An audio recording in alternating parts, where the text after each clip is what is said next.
Muy buenas noches a todos.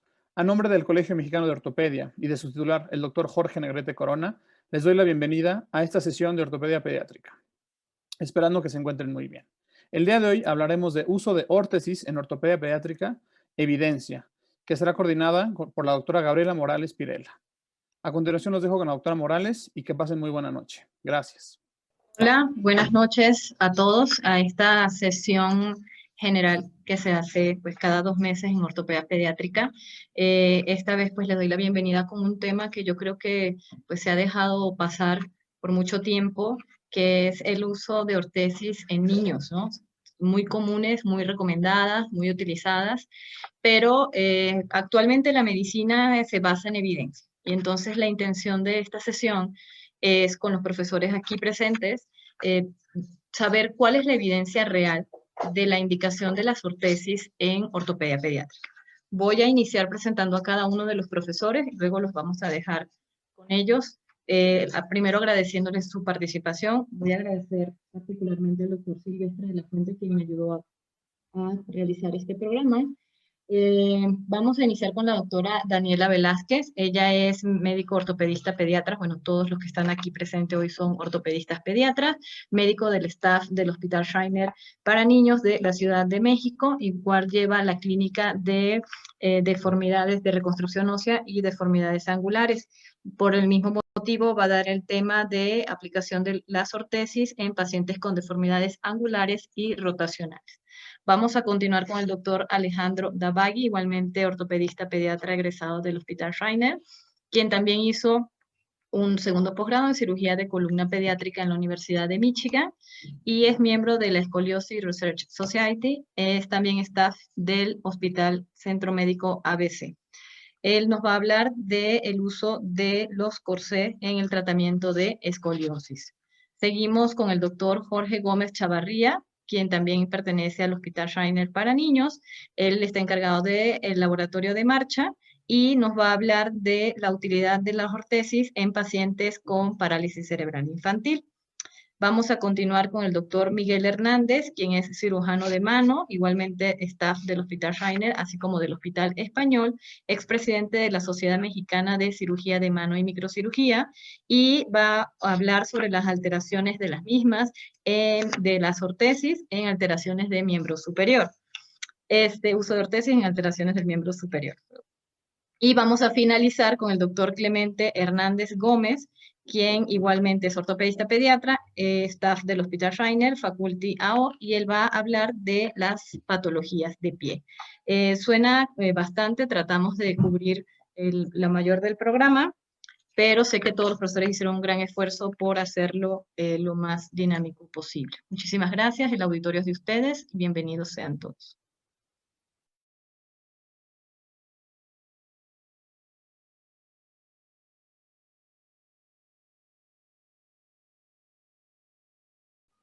Buenas noches a todos. Le agradezco al Colegio Mexicano de Ortopedia la invitación, a la doctora Gaby Morales, titular del capítulo de Ortopedia Pediátrica, y al coordinador, el doctor Silvestre Fuentes.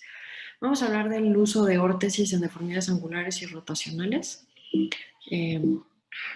Muy bien.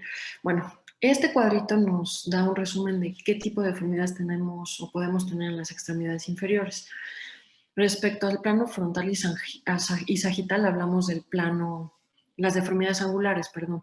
En el plano frontal hablamos de varo valgo, en el sagital de ante o recurvatum. Respecto a las deformidades rotacionales, nos expresaremos de ellas de acuerdo al segmento, ya sea el fémur o la tibia, con una anteversión o retroversión, o torsión tibial interna o externa. En medio de ellas podemos encontrar las deformidades oblicuas o de traslación. Hablando específicamente de las deformidades angulares, estas son las que se encuentran en el plano frontal y se refieren a la desviación del eje mecánico de la extremidad hacia medial o lateral. Si bien tienen una expresión clínica, se refieren más bien a una medición radiográfica que puede manifestarse de distintas formas. Las deformidades angulares en la infancia son realmente muy frecuentes y se considerarían anormales solo si estuvieran por fuera de 2 desviaciones estándar de la edad correspondiente. Es decir, un niño de 1 año no se comporta de la misma forma que un adolescente de 11. Y estos parámetros en este cuadro en particular fueron desarrollados desde hace muchos años en la medición de ángulos femorotibiales. Sin embargo, la medición actual de la desviación del eje mecánico se hace a expensas de esta medición, que es el eje mecánico, que es una línea que se traza del centro de la cabeza del fémur al centro del tobillo y tendría que pasar por el centro de la rodilla. Podría tener una desviación hacia medial aproximadamente de 10 milímetros, es decir, una desviación en valgo. La expresión de lo que se mueva esta línea del centro de la rodilla se describe como mechanical axis desviation o desviación del eje, ya sea hacia varo o valgo. En la infancia, ya les decía, los límites normales son hasta 2 desviaciones estándar. Esta es un poco la gráfica de cómo nos comportamos. Antes del año y medio probablemente estamos bien en una tendencia en varo, que entre los 2 y 3 años hace un pico máximo de valgo, que va acompañado de algunas deformidades rotacionales que hablaremos más adelante. Y por último, hace una corrección alrededor de la adolescencia. Es decir, esto es progresivo y se mueve respecto al tiempo. Este es un ejemplo de una pequeñita que vimos a los 4 años de edad, que se veía clínicamente notablemente en valgo, pero que no hicimos nada, solo dejamos pasar un par de años y vimos cómo hace la corrección del eje mecánico de forma espontánea.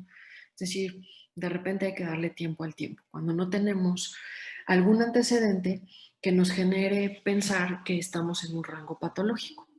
Y entonces, ya decíamos, pueden ser deformidades fisiológicas o pueden estar acompañados de algún problema más bien congénito, hemimelia peronea, hipoplasia femoral, metabólicas como el raquitismo, ya sea con deficiencia de vitamina D o bien por alguna enfermedad genética como el raquitismo hipofosfatémico ligado al X, enfermedades genéticas como la osteogénesis imperfecta, mucopolisacaridosis, secuelas de lesiones en la fisis, fracturas, infecciones, etcétera, o bien que tengan una consideración idiopática, como la enfermedad de Blount que vemos en este caso.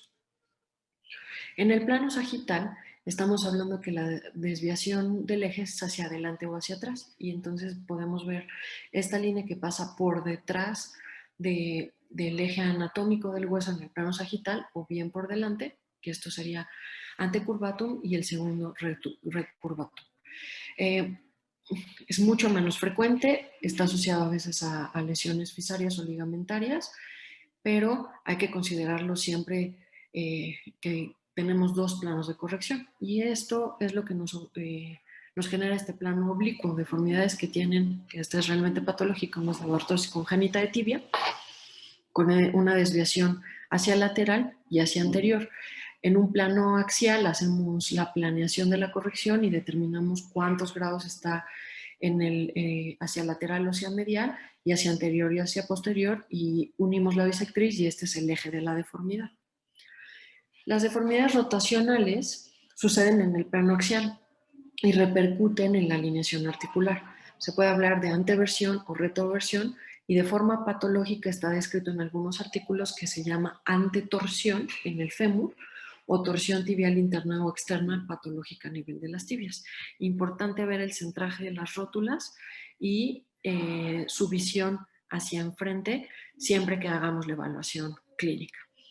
Si hablamos a nivel del fémur y vemos un paciente en decúbito dorsal, vemos que cuando el cuello está técnicamente paralelo al piso, estamos hablando de una retroversión, y cuando mandamos este piecito paralelo al eje horizontal, vemos que el pie tiende más bien a neutro o incluso un poco lateral.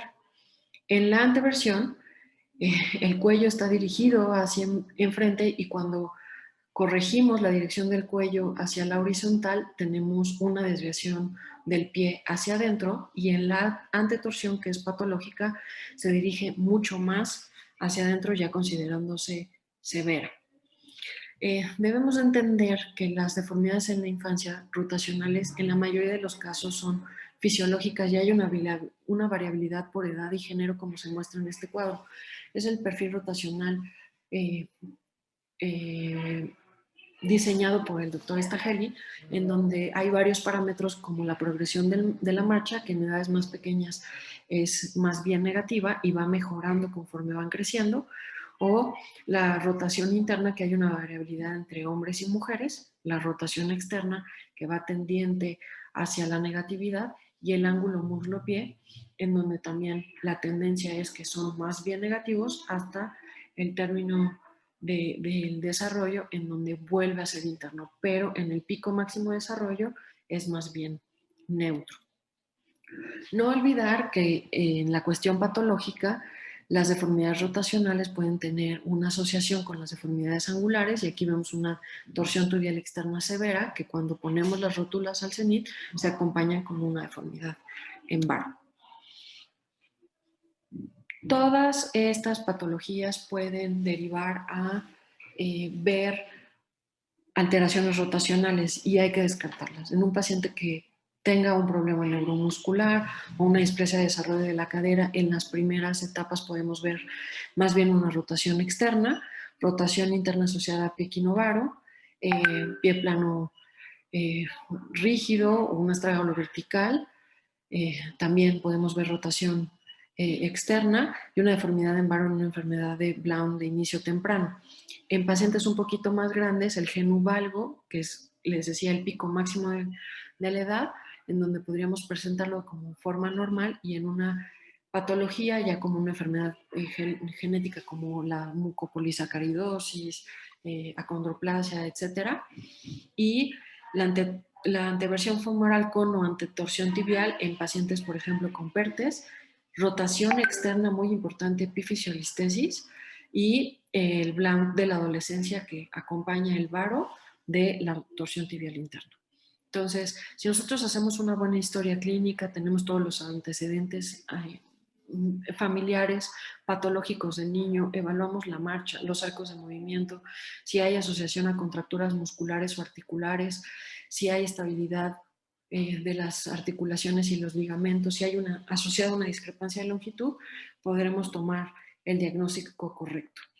Si eventualmente requerimos tomar una radiografía, es la forma correcta para hacer las mediciones estándar. No está indicado en todos los niños, sobre todo en quienes pensamos que tienen deformidades fisiológicas, pero tendrían que hacerse eliminando el factor rotacional, poniendo la rótula siempre al centro. En algunos pacientes podemos obtener imágenes sagitales, como nosotros tenemos el EOS en nuestro hospital, y si la alteración rotacional nos hace mucho ruido en la deformidad angular, hacer una reconstrucción tomográfica e incluso una resonancia magnética. Todas estas órtesis se encuentran en el mercado y pueden vendérselas con previa fabricación en páginas de internet, con cinturones, resortes, modificaciones del calzado, aparatos rígidos, estabilizadores de cuero, pero en ningún artículo encontrarán que está justificado su uso como parte del manejo de las deformidades fisiológicas. No cumple ningún manejo en la alteración. El consenso es que incluso en enfermedades, o sea que sí es patológico, no hay la consideración de que sea un cambio en el tratamiento.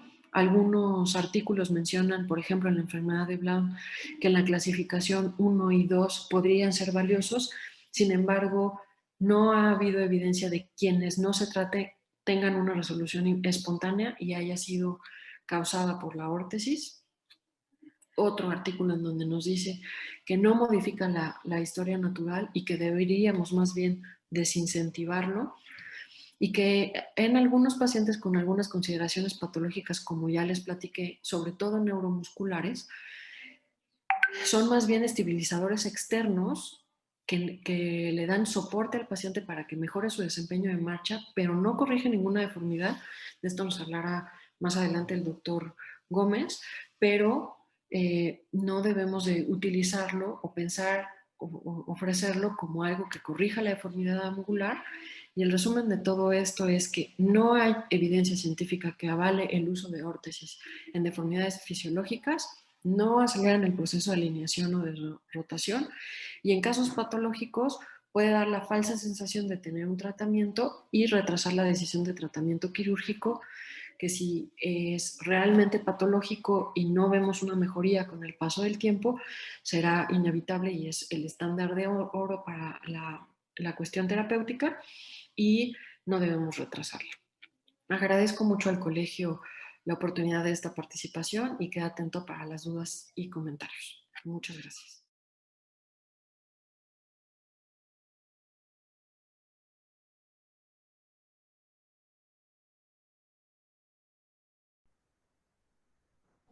Hola, ¿qué tal? Muy buenas noches. El día de hoy me tocó hablar del uso de ortesis en escoliosis. Antes de empezar, pues me gustaría agradecer al comité organizador por la invitación. Entonces, bueno, a manera de introducción, bueno, la escoliosis, como todos ustedes saben, es una curvatura de más de 10 grados en el plano coronal. Es una enfermedad pues bastante prevalente en la población mundial. Se calcula que hasta el 3% de la población mundial tiene escoliosis y que de este 3%, del 0.3 al 0.5% de los niños menores de 16 años tienen curvas progresivas. Entonces sabemos que la escoliosis de más de 50 grados tiene un alto potencial de progresión después de la madurez esquelética. Y bueno, que estas escoliosis progresivas predisponen a la edad adulta a dolor, alteraciones en la mecánica ventilatoria, alteraciones psicosociales, a una disminución en la calidad de vida e incluso de la expectativa de vida. Entonces, este es el motivo por el cual tratar de evitar que una persona a la madurez esquelética llegue a tener este tipo de escoliosis que van por arriba de los 50 grados. Entonces, dentro de las opciones no quirúrgicas para la escoliosis, hay varias que se han estado estudiando y viendo desde el punto de vista de su efectividad, dentro de las cuales sabemos que la ortesis tóraco-lumbosacra, o también llamada corsé, es la que realmente ha mostrado tener una mayor efectividad. Se han estudiado otras alternativas como la estimulación eléctrica, ejercicios de biofeedback, la manipulación, particularmente contracción, y finalmente la terapia física, algunas modalidades como el método de Schroth, que es el más popular actualmente. Sin embargo, se ha visto que todas estas modalidades, pues realmente en comparación a una mera observación, pues tienen la misma efectividad, por lo cual se ha mostrado que no son realmente efectivas para el control de la escoliosis. Entonces, dentro de los objetivos del uso de una órtesis en escoliosis, bueno, pues como les decía, lo principal es evitar la progresión de la escoliosis a más de 45 grados, alinear la columna a través de la aplicación de una fuerza externa y permitir el crecimiento sin progresión de la escoliosis, situaciones particularmente importante en la llamada escoliosis de inicio temprano, que es aquella que se presenta antes de los 10 años.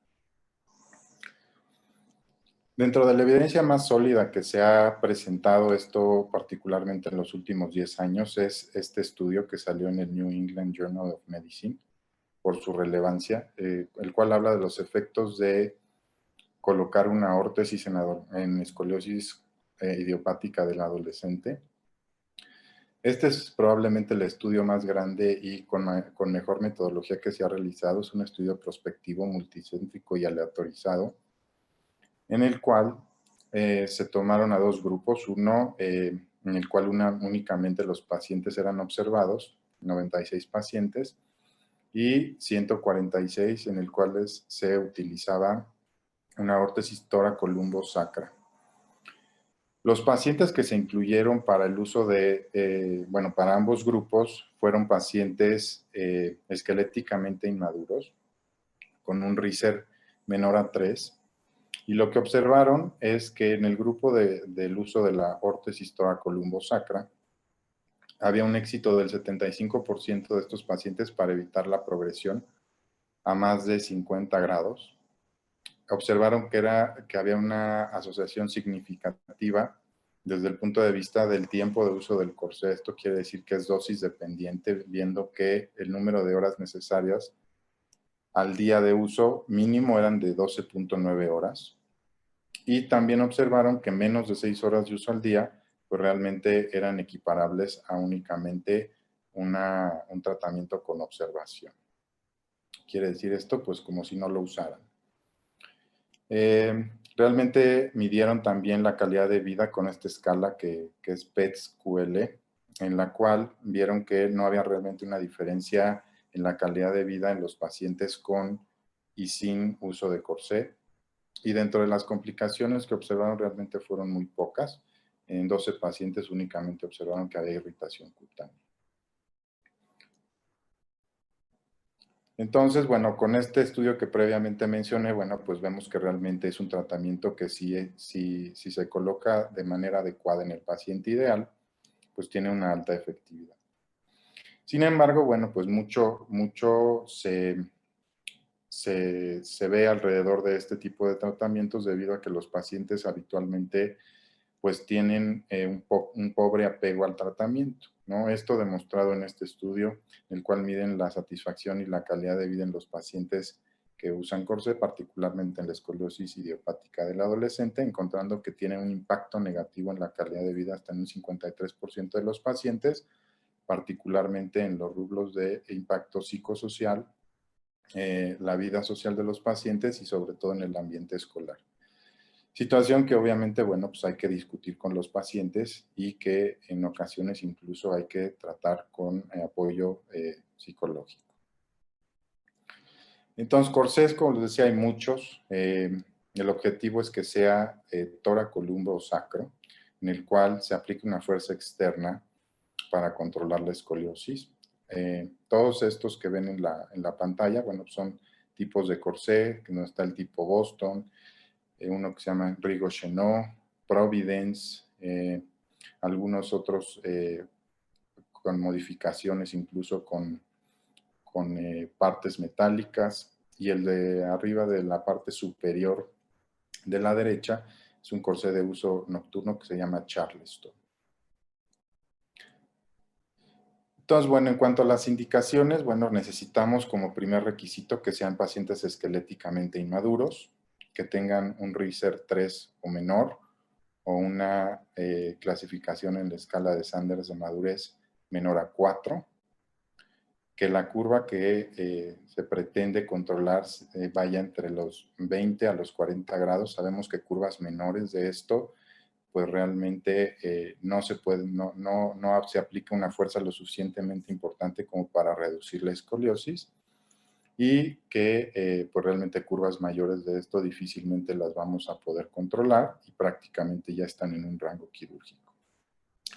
También es importante que el apex de la curva que vamos a controlar pues esté entre T7 o el AL1 en cualquiera de estos niveles, particularmente que en pacientes deambuladores. ¿Por qué? Porque se ha visto, sobre todo en pacientes neuromusculares, que cuando estos no son deambuladores, realmente la tolerancia al corsé es muy poca, debido a que están la mayor parte del tiempo sentados, por lo cual realmente las etiologías para poner un corsé, pues prácticamente es escoliosis idiopática y neuromusculares. En niños muy pequeños se ha intentado poner el corsé, pero se ha visto que realmente la aplicación de las fuerzas realmente no es suficiente, por lo cual en niños, sobre todo menores de 4 años, se prefiere colocar yesos seriados de columna a un corsé, debido a los resultados que se han mostrado. Ahora, en escoliosis congénita se creía que realmente el uso del corsé iba a modificar la progresión de la enfermedad. Sin embargo, en estudios recientes se ha visto que la progresión en la escoliosis congénita es dependiente de la malformación vertebral, que la malformación vertebral tiene pues núcleos de crecimiento específicos, y que realmente la aplicación de una fuerza externa no va a modificar la curva principal. Sin embargo, bueno, se ha intentado poner un corsé para la corrección de curvas compensatorias con éxito.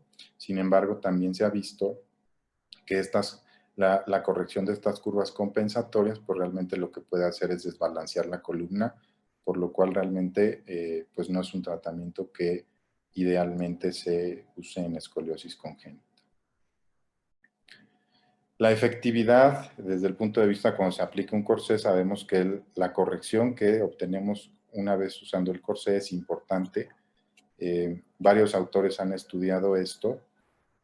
Por ejemplo, el doctor Emmons en Boston vio que se requería de un mínimo de un 50% de corrección de la escoliosis con el corsé para que fuera efectivo. Landauer, también sus colaboradores, vieron que necesitaban más de 40%. Goodbody vio que más de 45%. Katz vio que mínimo 25%. Y bueno, con todos estos estudios y haciendo una revisión sistemática, se vio que realmente la cifra mínima indispensable pues era 30% de la corrección de la curva, obteniendo pues realmente la efectividad que da un corsé, que es un 75%. Entonces, a manera de conclusión, es importante mencionar que, bueno, que el corsé sí es un tratamiento efectivo que se debe de usar. Sin embargo, la adecuada selección del paciente es sumamente importante. Como les he dicho, el rango de efectividad, bueno, pues es un rango corto, que es entre 20 y 40 grados, ¿sí? El apego es muy importante. Sabemos que mínimo 12.9 horas al día para obtener la efectividad que el corsé nos ofrece. Es muy importante revisar la adecuada fabricación del corsé y cómo lo están usando, ya que, como les mencionaba, si el corsé realmente no está produciendo la corrección que se menciona que es mínimo 30%, pues no será exitoso el tratamiento. Muchas gracias.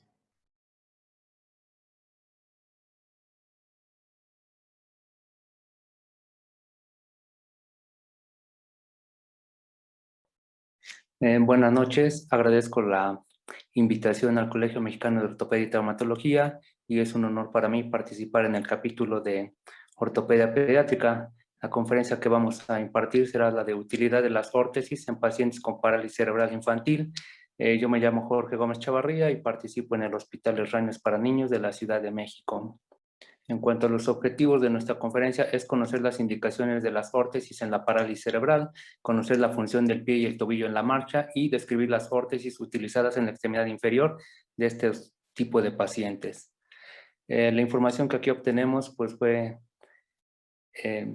realizada por el doctor John Davis del Hospital Les Rainers de Sacramento, quien se ha dedicado y ha participado en la divulgación científica del tratamiento ortésico en los pacientes con parálisis cerebral. Vamos a iniciar por las indicaciones de una órtesis en estos pacientes, las cuales son proteger el resultado del procedimiento quirúrgico, prevenir el desarrollo o deterioro de deformidades del sistema musculoesquelético con el crecimiento y mejorar la marcha. Dentro de las características que debemos tomar en cuenta para indicar una órtesis, pues son los materiales, dentro de los cuales se encuentra el polipropileno, la fibra de carbono, además de que hay que considerar la edad del paciente y los trastornos que tiene. Es muy importante que debemos conocer la función del pie y del tobillo en la marcha. Para esto, el pie se ha dividido en 4 segmentos, de los cuales el segmento número 1 corresponde a la tibia, el segmento número 2 corresponde al retropié, que está formado por el astrágalo y el calcáneo, el segmento del medio pie, que es del astrágalo, la primera cuña en el lado medial, y el cuboides y las cuñas en el lado lateral, y el antepié que está formado por los metatarsianos y los dedos. En una proyección axial, como observamos en esta imagen, el pie está dividido en 2 columnas, la columna medial que corresponde al primer rayo, junto con la primera cuña y el escafoides, y la columna lateral que corresponde al quinto rayo, junto con el cuboides. Los movimientos del pie a nivel de la marcha dependen de la zona en la que estemos evaluando el pie. A nivel posterior o conocido como el retropié se evalúan los movimientos de inversión y eversión. A nivel del antepié, dependiendo si es hacia la línea media del cuerpo, sería la aducción, y así esa lateral de la línea del cuerpo es la abducción. Y la supinación, que es la combinación del movimiento de inversión más aducción. La pronación, que es la combinación de la eversión y la abducción. Es importante conocer lo que corresponde al ciclo de la marcha. En estos esquemas podemos observar que el ciclo de la marcha está constituido por 2 fases, o un paso está constituido por 2 fases. La inicial, que es la de apoyo, que corresponde al 60% de un paso, y la fase de balanceo, que corresponde al 40%. A su vez, la fase de apoyo, que está dividida en la fase de carga, en la fase media, en la fase terminal y en la fase del prebalanceo. La fase del balanceo está dividida en la etapa inicial del balanceo, la etapa media y la etapa terminal. Entonces, a nivel del pie y el tobillo, la fase de apoyo del pie en el ciclo de la marcha está dividida en 3 segmentos. El primero consiste en el apoyo del talón, que corresponde al primer rocker y es la respuesta de carga, como podemos ver en esta imagen. La segunda, que es corresponde al segundo rocker y el apoyo está a nivel del tobillo, lo que favorece la estabilidad en el apoyo medio, que aquí vemos en la segunda flechita. Y la tercera, que es el tercer rocker, en la cual el apoyo es llevado a cabo a nivel del antepié y corresponde a la fase de apoyo terminal del ciclo de la marcha, como podemos observar acá. Ahora, en los pacientes con parálisis cerebral existe un imbalance muscular, tanto en los grupos flexores plantares, en los cuales aumenta la fuerza y el tono muscular en relación al grupo de los flexores dorsales, y a su vez también hay un imbalance entre el grupo de los supinadores y pronadores del pie. A nivel cinemático, nosotros podemos observar la representación gráfica de estos 3 rockers que representan esta curva, tanto la flexión plantar como la flexión dorsal, en la primera fase que corresponde al apoyo del paso. Bien, las alteraciones que se han descrito a nivel del pie y el tobillo en la marcha en este tipo de pacientes con parálisis cerebral son 3. En el equino, en el cual consiste que hay una flexión plantar y corresponde a una mala alineación del retropié. La segunda deformidad es el equino plano valgo, como lo observamos en la imagen intermedia, en la cual hay un equino del retropié, hay pronación del medio pie y del antepié. Y la última es el equino cabo varo, en la cual hay un equino del retropié, supinación del medio pie y del antepié, como podemos observar en esta imagen. En relación a las órtesis que debemos conocer y que son las más utilizadas para el tratamiento de estos pacientes, son 6, las cuales son la órtesis del Laboratorio de Biomecánica de la Universidad de California, por sus siglas UCBL, la órtesis supramalleolar, la órtesis con hoja posterior, la órtesis de pie y tobillo articulada, la órtesis de pie y tobillo rígida y la órtesis de pie y tobillo con reacción a piso. Describiremos cada una de ellas.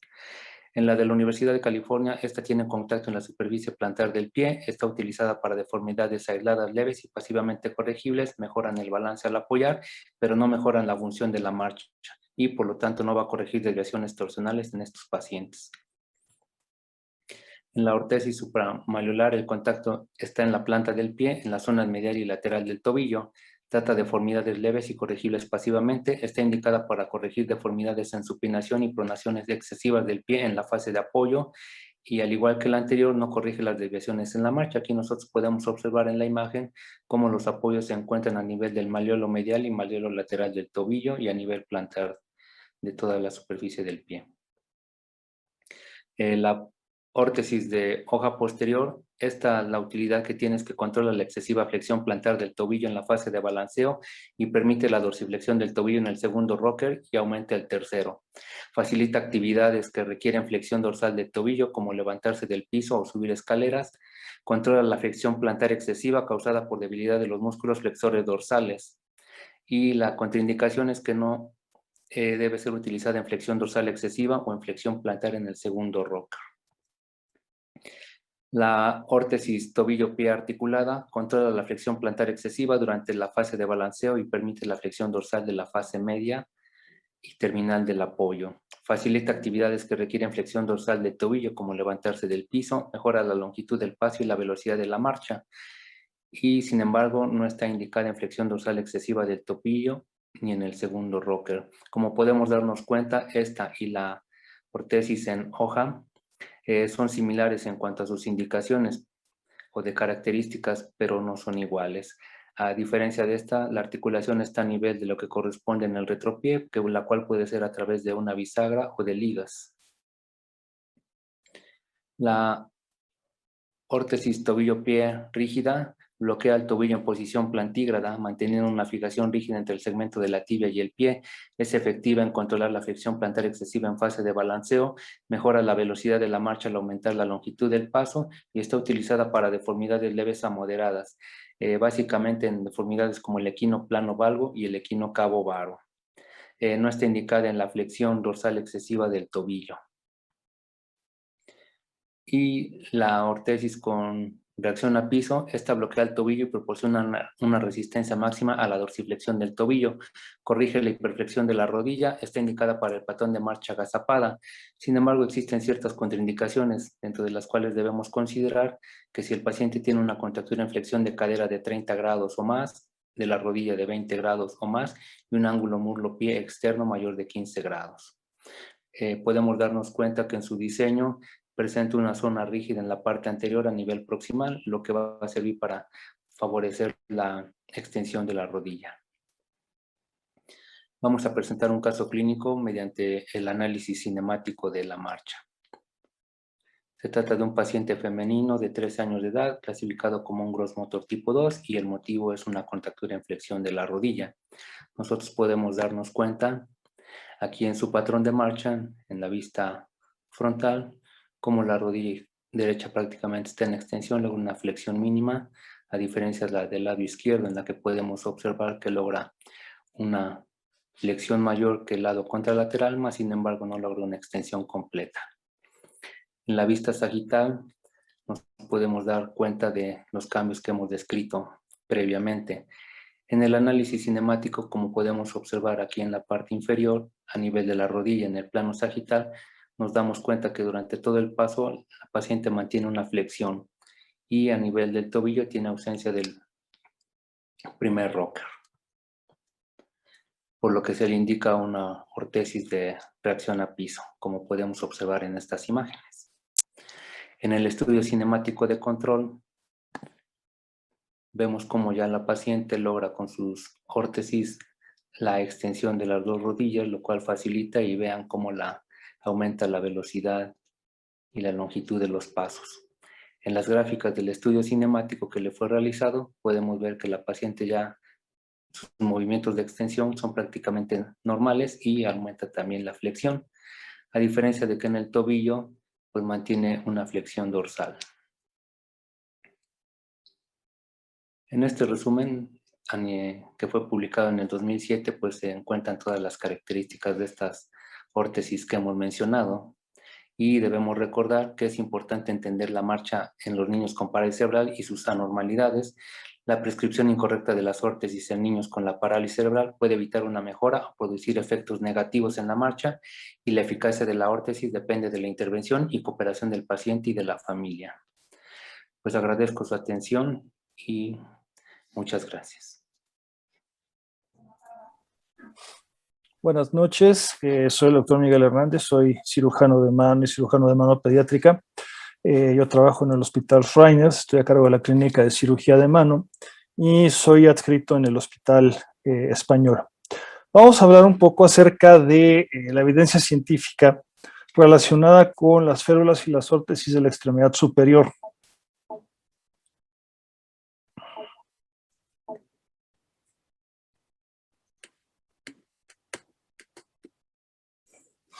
Bien, ¿nos tocó bailar la más fea con este tema? No necesariamente, si bien es un tema que carece de a veces un poco de sustento. Esto, bueno, al hacer la revisión para esta plática, me di cuenta que hay muchas zonas en las cuales podemos obtener muchísima información, hacer trabajos de muchísima calidad sin necesariamente hacer un gasto excesivo como en algún otro estudio. Vamos a hablar en primer lugar acerca de las lesiones tendinosas que se presentan en los niños. Okay. Esto es importante porque en este tipo de patología no solo es necesario contar con una buena ortesis para poder tratar estos problemas. O sea, se debe relacionar con una técnica quirúrgica correcta con la cual se pueda restaurar la anatomía de los tendones, así como un protocolo rehabilitatorio postoperatorio.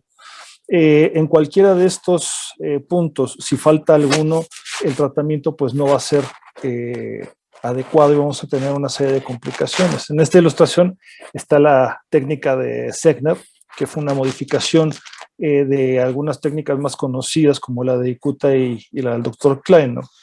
Esto se publicó inicialmente en 95 Es un trabajo de Segner con otro gigante de la cirugía de mano pediátrica, el doctor Dieter Bock-Gramko, que es conocido por varios cirujanos de mano por contribuir a la realización de la técnica definitiva de la pulgarización.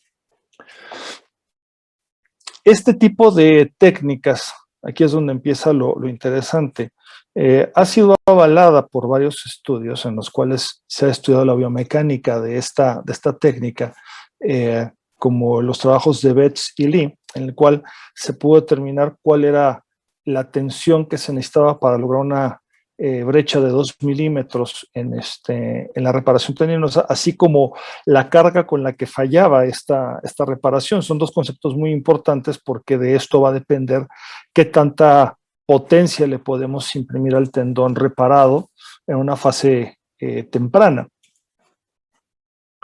En este caso tenemos este tipo de férula, que vamos, de esta hay varias modificaciones. Este en particular está hecho de un material termoplástico.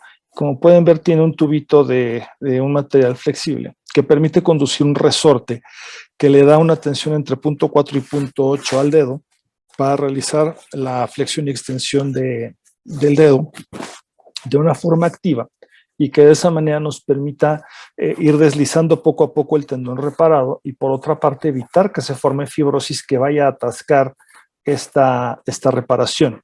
Esto particularmente en adolescentes, que son pacientes que ya pueden participar de una manera mucho más consciente con el terapeuta, y de esa manera obtener un resultado pues bastante bueno y bastante cercano a lo que se podría tener con un adulto.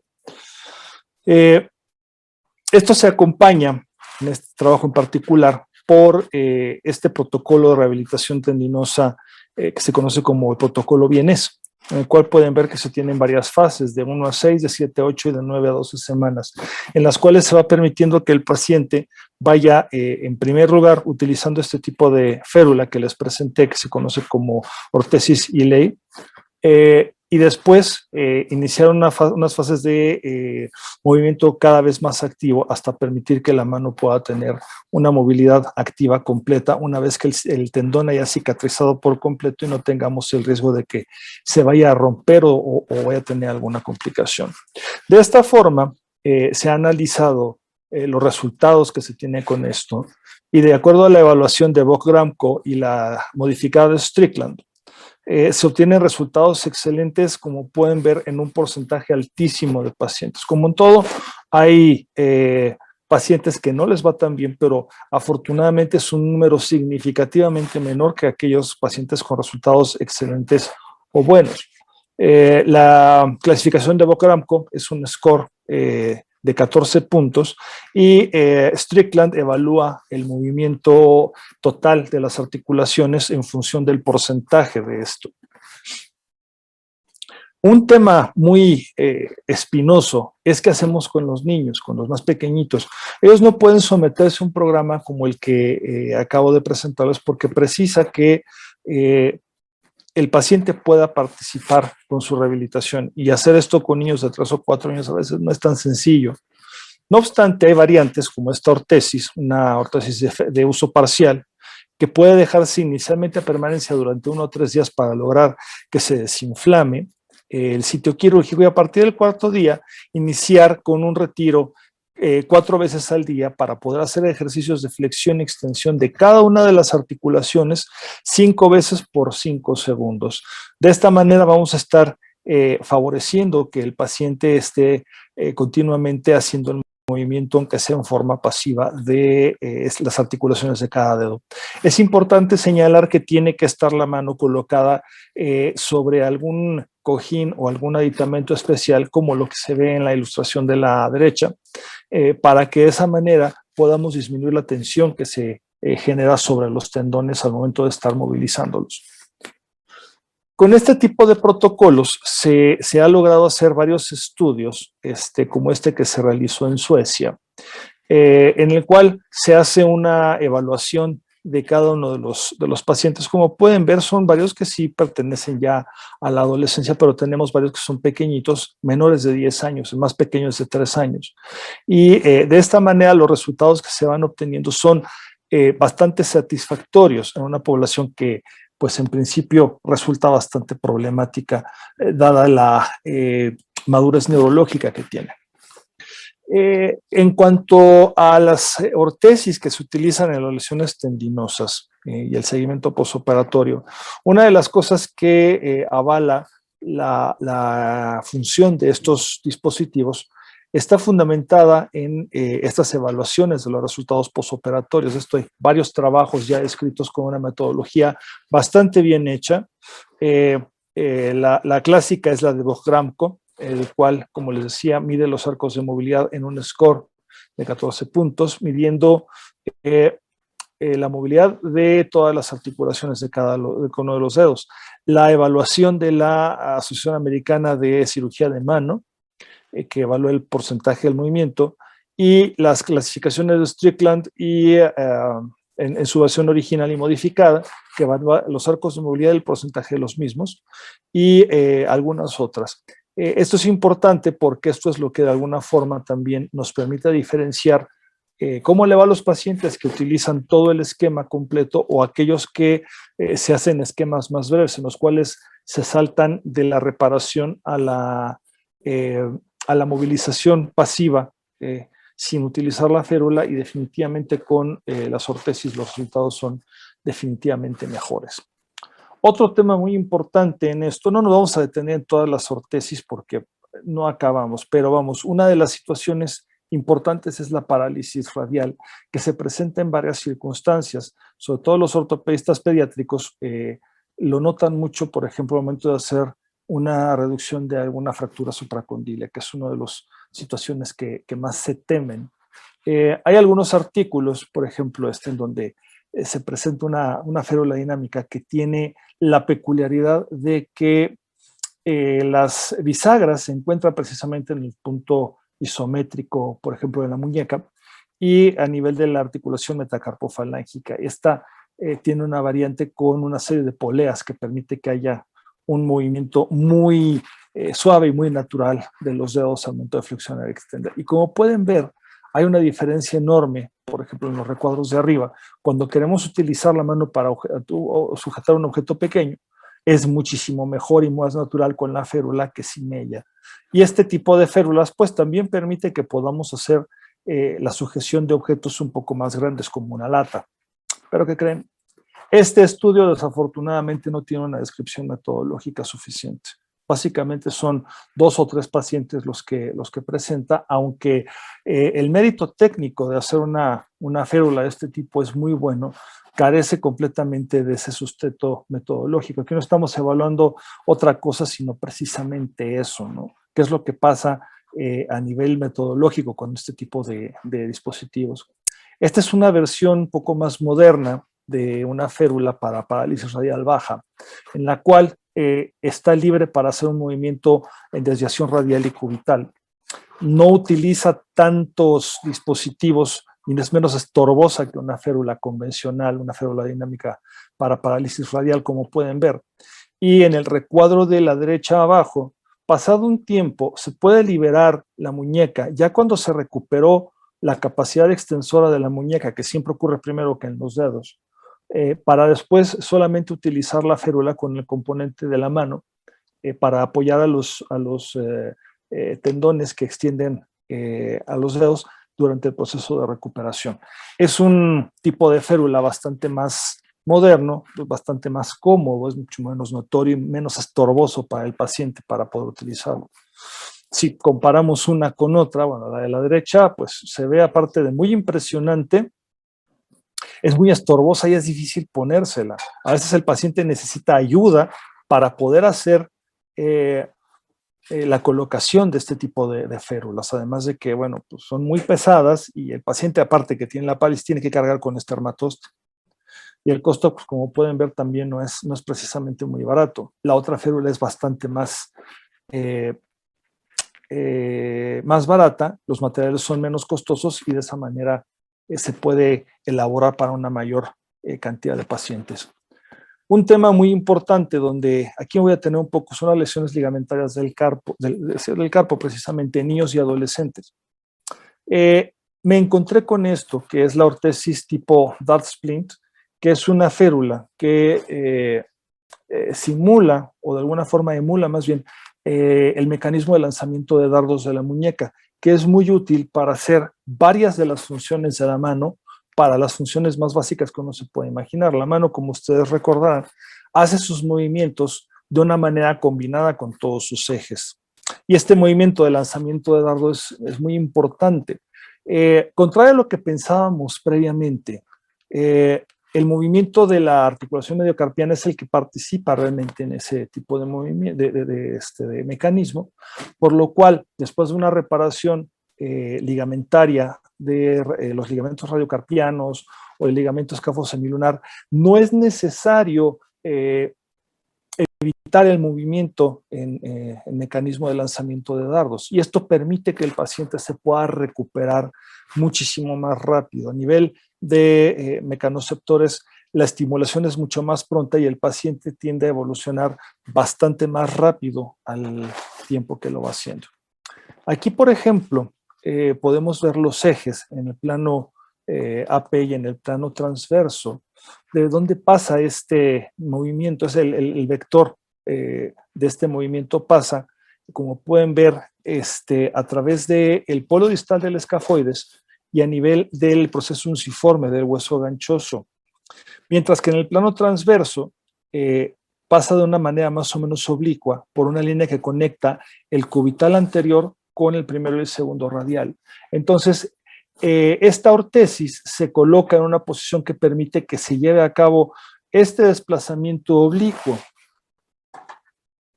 Es básicamente esto. Estos son los componentes que se necesitan para hacer este tipo de férula.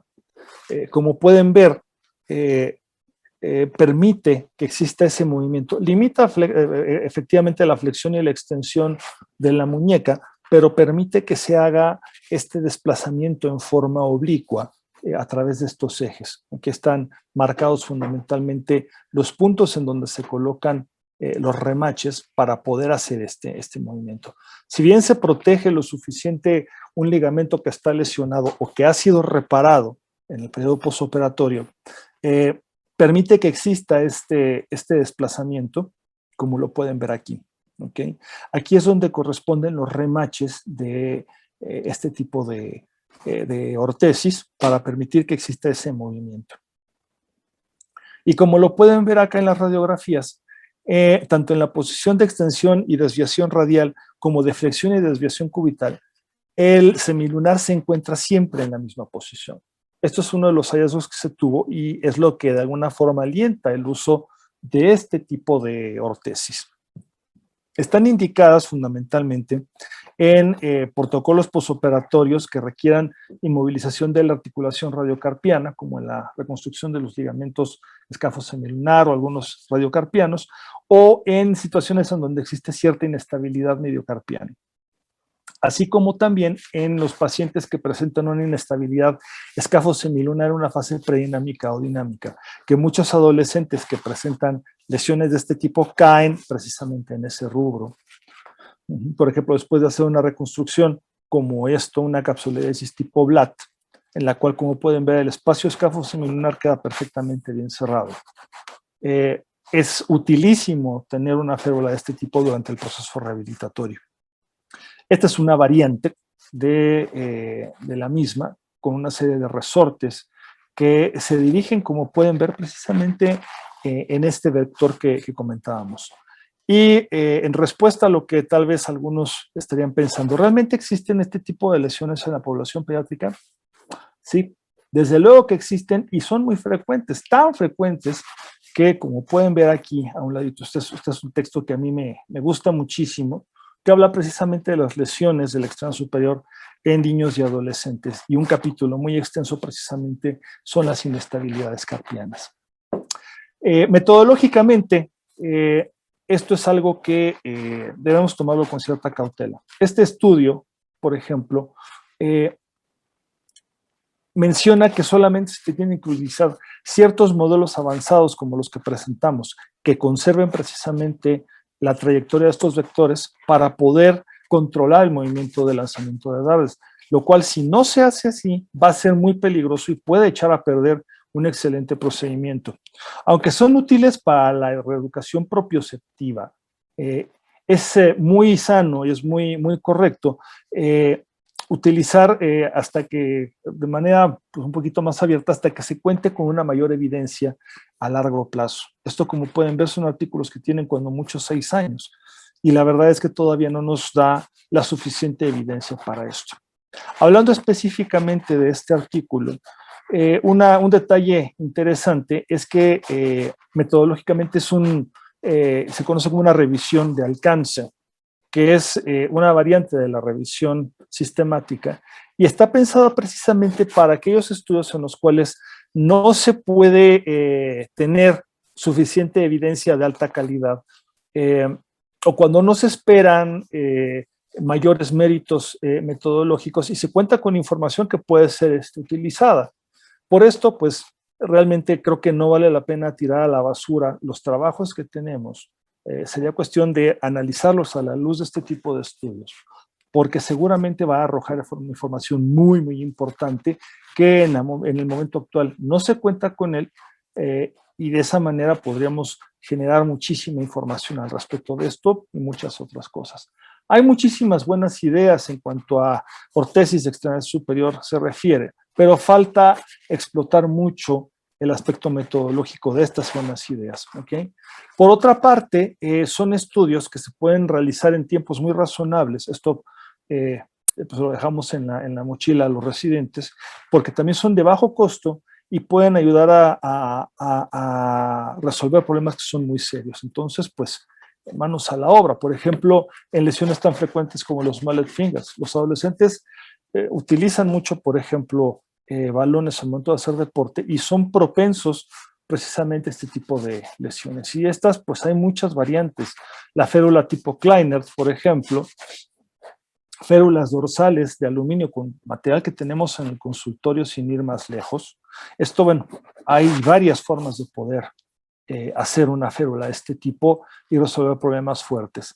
Existen incluso índices para evaluar qué tal nos fue después de tratar una lesión de este tipo con las férulas. El problema es que nuevamente carecen de algunas precisiones metodológicas, el tiempo, el número de pacientes, sexo, edad, mecanismos, lesiones concomitantes, padecimientos asociados a esto, etcétera. Entonces, pues realmente es es un gran campo para poder analizar todo este tipo de patologías. Es importante recordar, por ejemplo, en este punto, que si dejamos la articulación muy extendida, va a generar un proceso de isquemia, como se puede ver a la derecha. La vascularidad está esquematizada en la parte de abajo. Aquí nos encontramos algo muy curioso, la férula Mexican Hat, porque, bueno, los autores le vieron perfil de sombrero mexicano, aquí como peyorativamente podríamos imaginar cómo nos ven los otros países, como descansando plácidamente con el sombrero cubriendo la cara a la sombra de una pared. Y otro tipo de férulas, como las férulas de primer espacio, que se utilizan para retracciones por quemadura, atrobifosis, etcétera, que pueden ser utilísimas para recuperar lo que en cirugía, como podemos ver a la derecha, logramos con este tipo de fijadores descrito, por ejemplo, por el doctor Luis Schecker, que nos permite mantener en el posoperatorio abierto el espacio después de hacer una buena apertura. La férula para esto pues puede funcionar bastante bien después, pero nuevamente hace falta muchísimo trabajo metodológico en este sentido. Hay mucha información con buena evidencia científica con respecto al uso de estas ortesis de la extremidad superior, pero a pesar de que, como ya dijimos, hay muy buenas ideas para poder tratar varias patologías, se carece del apoyo metodológico necesario y es una gran zona de oportunidad y de trabajo que está pendiente para poder ser explotado. Pues bueno, les agradezco mucho la atención y estamos abiertos a sus preguntas. Buenas noches.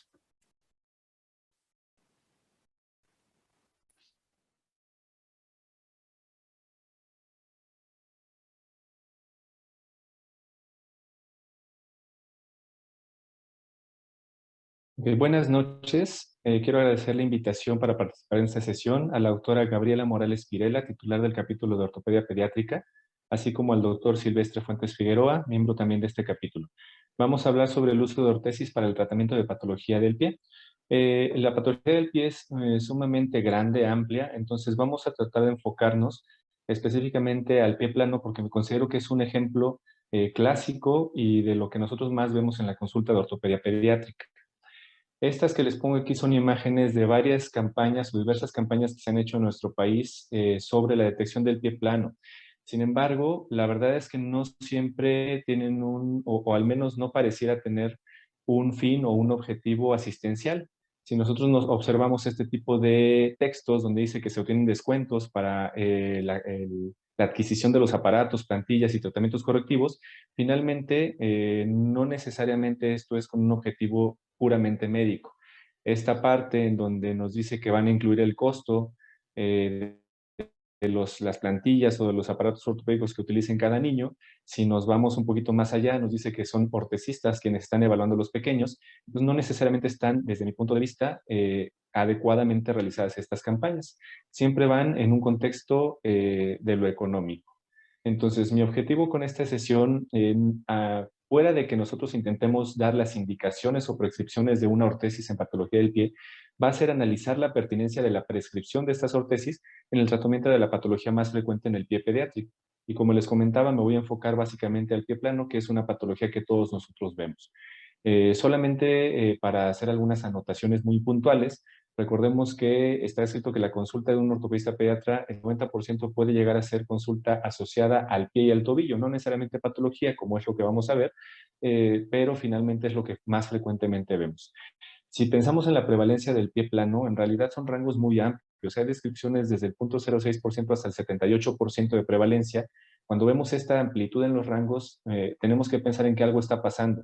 Específicamente con el pie plano es un sobrediagnóstico a veces el que tenemos de esta patología y por eso es que tenemos tanta diferencia. Si nos vamos por rangos de edad, hay descripciones que nos dicen que la mayor parte de los diagnósticos de pie plano se hacen alrededor de los primeros 6 años de vida, entre los 6 y los 8 años todavía una cuarta parte. Esto es importante porque debemos recordar que el arco longitudinal medial empieza a formarse entre los 2 y 5 años de edad y hay un rango muy amplio de madurez como tal de este arco longitudinal medial que puede llegar a ser hasta los 8 o 10 años de edad de los pequeños. Hay algunas descripciones también en la etapa adulta en las que nos dicen que entre el 4 y el 20% de los adultos persisten con pie plano. Si asociamos estas cuestiones que le he estado comentando, finalmente podemos hablar de un sobrediagnóstico y muchos de estos pequeños que son tratados en su infancia con una ortesis, como una plantilla, un zapato ortopédico, muchas de las veces en la etapa de la adolescencia o del adulto joven, se les comenta que ya se resolvió el problema y que ya se les formó el arco y esto le dan el beneficio precisamente a las ortesis, lo cual es completamente falso. Recordar solamente que la mayor parte de los pies planos en los niños van a ser flexibles y estos en realidad no ameritan como tal un tratamiento específico.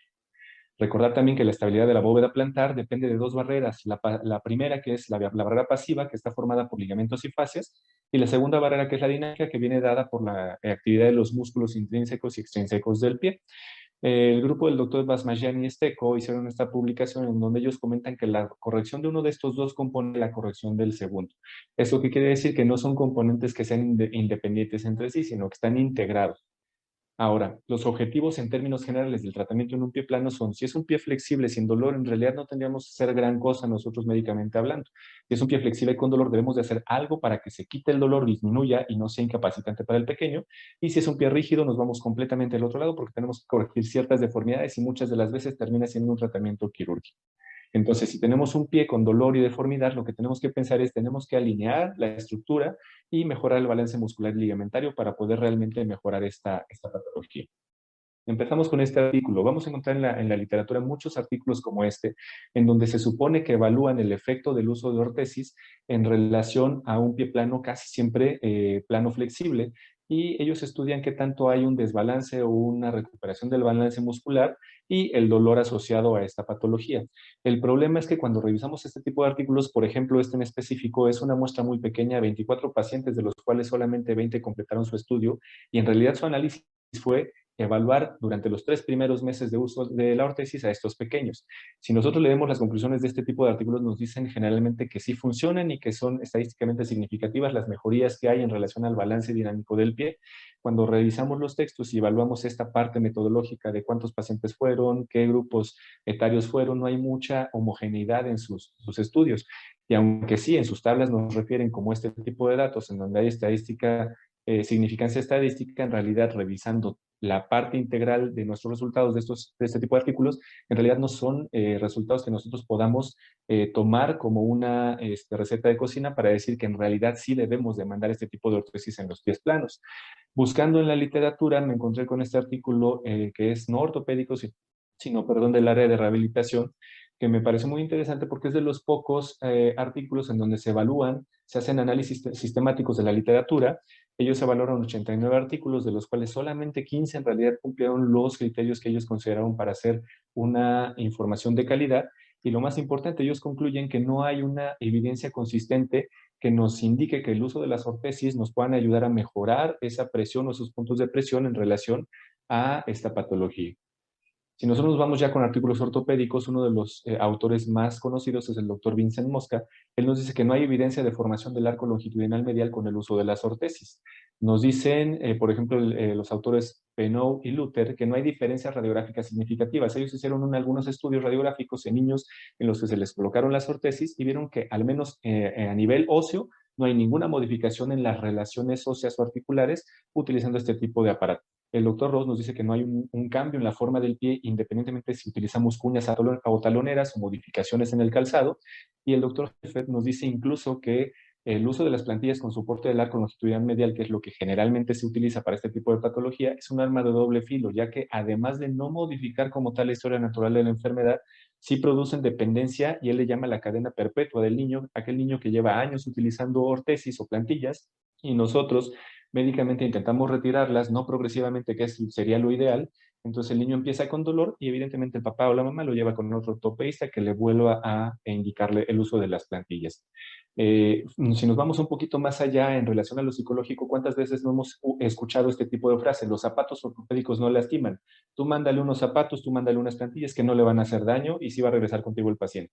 El doctor Diano y el doctor Stagel hicieron esta publicación en donde nos dicen o nos reportan los efectos psicológicos negativos a largo plazo cuando los niños utilizan ortesis. Y todo esto que les comento en la parte inferior es lo que ellos encontraron. Una baja autoestima, un incremento en el daño a la autoimagen, una experiencia negativa, el que ahora se le llama bullying, y la limitación de actividades físicas en casi 50% en la mayoría de estos rubros. Esto nos habla de que el uso de ortesis en realidad no es inocuo. Tal vez al pie no le generen ni beneficio ni contrabeneficio en la mayoría de los casos, pero psicológicamente o emocionalmente sí nos pueden influir. Ahora, si nos vamos a artículos de publicaciones en países asiáticos, por ejemplo China o la India, que ya sabemos bien que los calzados no necesariamente son los mismos que utilizamos, el tipo o la estructura de los que utilizamos en Occidente, estas dos publicaciones nos dicen que aquellos pacientes que tuvieron pie plano y que usaron un zapato cerrado o convencional tuvieron pies más rígidos y más dolorosos, y aquellos que o no utilizaban calzado o utilizaban calzado abierto, entonces pudieran tener un pie más flexible y móvil, evidentemente no doloroso. Ahora, si nos vamos a la literatura que nosotros debiéramos de estar consultando, en realidad que está publicado oficialmente por la Secretaría de Salud, las guías de práctica clínica con relación al pie plano, nos dice que el uso de zapatos ortopédicos y ortesis en realidad no ha demostrado una mejoría en el desarrollo del arco longitudinal medial. Nos dicen que no existe como tal una evidencia de calidad que nos demuestre algún beneficio real en relación a la corrección del pie plano flexible.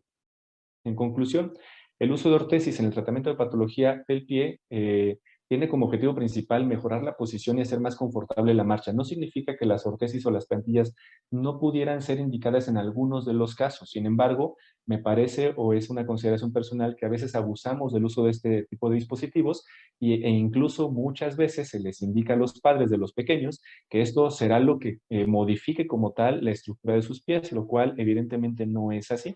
Ahora, la adaptabilidad del niño del uso de ortesis es un factor que va a determinar en realidad su resultado. Los niños, bueno, los adolescentes es cuando más se pueden adaptar al uso de este tipo de aparatos, En niños pequeños, la verdad es que les aprietan el calzado, hay que comprarle un medio número más grande, no es tan fácil que se adapten al uso. Incluso cuando un pequeño llega a la consulta y nosotros le preguntamos directamente al pequeño, oye, ¿cómo te sientes mejor utilizando tus plantillas, tus zapatos ortopédicos, tus virones, tus cuñas, o sin nada? Y la mayoría de las veces el mismo niño te dice, ¿sabes qué? A mí no me gusta cuando me ponen ese tipo de zapatos o cuando me ponen las plantillas. Yo prefiero estar sin nada. Y finalmente, como les estaba explicando con los artículos que les presenté, no hay una evidencia científica real que sustente el uso de ortesis para mejorar las deformidades en pie. Entonces tenemos que ser muy cautos, no es desechar por completo una práctica que hemos tenido desde hace muchos años, pero sí tener bien consciente que no nos va a dar como tal un resultado significativo en cuanto a la mejoría de la patología o en cuanto al cambio en la estructura del pie, sino puede ser que nos haga más confortable la marcha en algunos de los pequeños y que eso es discutible porque esto puede ir de la mano con una deficiencia muscular o con una alteración muscular. Si nosotros incrementáramos por medio de fisioterapia, rehabilitación y algunos ejercicios específicos esas barreras dinámicas de las que les hablaba en un inicio, muy probablemente eso podría sustituir completamente el uso de estas órtesis. Muchas gracias. Bueno, muchísimas gracias a todos los profesores. De verdad creo que son pláticas que si bien fueron cortas en tiempo, creo que estuvieron cargadas de mucha información muy importante, muy concisa y que demuestra que no solamente la cirugía tiene mucho de qué hablar. De hecho, por siempre hablar de la cirugía, y bien lo demostró el doctor Hernández, por ejemplo, en su plática, hay un campo enorme de investigación que no está siendo tomado en cuenta, en el que creo que es una de las pocas partes del cuerpo donde las ortesis sí tienen una función vital y que no la estamos investigando. ¿Por qué razón? Pues lucrativa o no lucrativa, pues, generalmente eso siempre tiene que ver, pero a los residentes les decimos, pues donde tengan estos centros, posibilidades de cirugía de mano o posibilidades de realizar este tipo de ortesis, pues dedíquense. Creo que son buenos campos de investigación y publicar siempre es muy bueno, siempre ayuda al currículum y todo esto es muy importante. Hasta ahorita solo hay buenos comentarios, los felicitan, felicidades a los ponentes. Es muy importante recalcar justamente que el arco del niño sí se va a formar, se formará con, sin y a pesar del ortopedista. Esto es sumamente importante. Felicitan al doctor Davagli por su plática tan precisa y concisa, igualmente al resto de los profesores. Ahora bien, anímense a preguntar, creo que tienen un panel bastante enriquecedor. Aquí dicen, el uso de ortesis en pie debe complementarse con ejercicios para fortalecer la deficiencia. ¿Tú qué crees, Clemente? ¿Estás de acuerdo? Sí, recuerden que al inicio les hice algunos comentarios muy puntuales en relación a la estabilidad de las barreras, en relación al pie, la barrera pasiva y la barrera activa.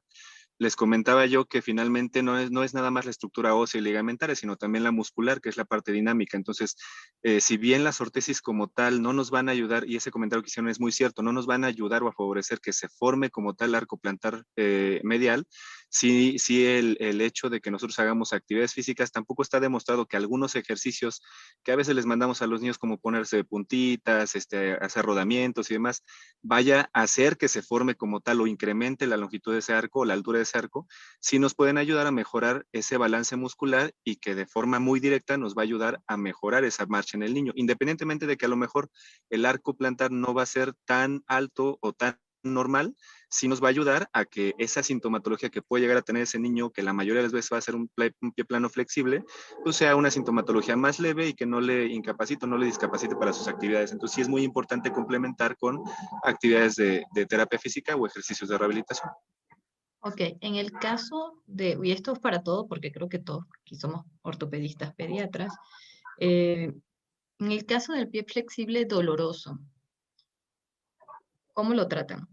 ¿O qué sugieren? Porque primero, si duele algo es porque pasa. Los niños no fingen dolor, ellos no saben, ellos no tienen problemas de trabajo, ni de pareja, ni nada de esto.